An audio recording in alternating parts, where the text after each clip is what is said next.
Hello Internet, Jesus loves you. My name's Cody and this is the Christian News Show we do on Mondays, Wednesdays, and Fridays. If you want to help support the show, the best way you can do that is just by sharing this video on your social networking sites. I can't stress how much that does for us. And with that, we can jump into the first story of the day, which is going to be about ISIS, the Islamist terrorist group in Iraq. In Mosul, which is one of the biggest cities in Iraq, there was this tomb that most people traditionally believed was the tomb of Jonah, Jonah and the whale. And this has been known as a holy site to Jewish people, to Christians, and to many Muslims. And that being said, on Thursday, ISIS decided to just demolish it. Like, it is rubble now. And this was definitely targeted towards Christians. The reason that they did it is because Jonah and the whale, Jonah gets eaten by the whale, and then he comes back out, and it's kind of a symbol of the death and resurrection. And the way I worded that, it kind of sounds like maybe that was speculation. It's not speculation, that was what they were doing. That was their idea behind it. My take, I'm furious, but I mean, if it was a Muslim historical site and a Christian destroyed that, I would be equally furious. And that's just because I love history.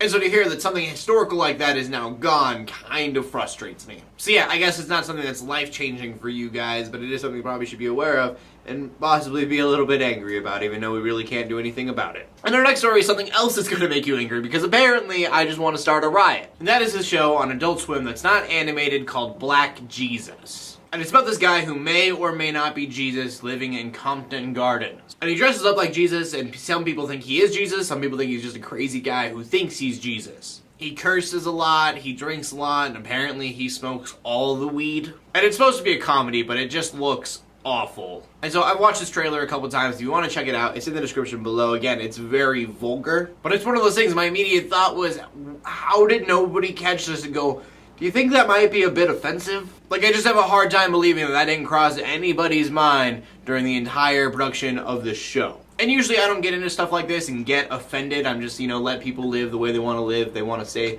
what they want to say. It's whatever. But this is such a blatant mockery of the Christian faith. And my bigger worry isn't so much that it's going to offend people, but I'm worried about people who see this and how they're going to perceive Christianity because of it. And there's two things that I see might be happening with this, and one, probably unlikely, but someone actually becoming a Christian because of this show, and then perceiving Christianity, at least in the back of their head, being like this. And two, the more realistic outcome is that a bunch of people see this and they decide that Christianity is a laughing matter and a joke. It's just an incredible reinforcement of an already secular culture. And in the comment sections of the trailer, I saw a lot of people say, hey, you guys need to just chill out. It's a joke. They're joking about Christianity.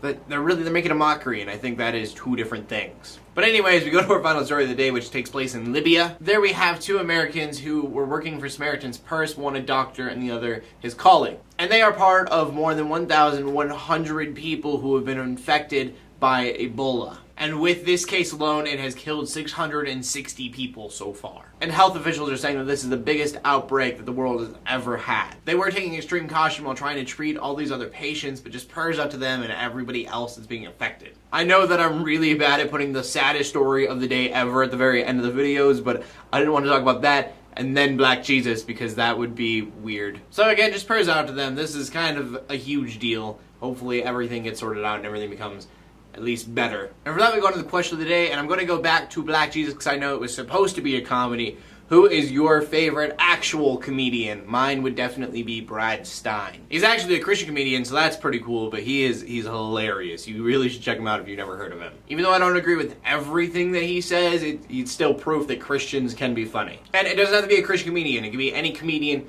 that is your favorite. Please leave a comment in the comment section below with your answer on that, or anything that I talked about today, or anything else that you just want to bring up, because my name's Cody Arm, bringing Christian news in a not so boring kind of way every Monday, Wednesday, and Friday. In closing, let the haters hate, let the Christians pray. To everybody, like, subscribe. I'll see you later, and God bless.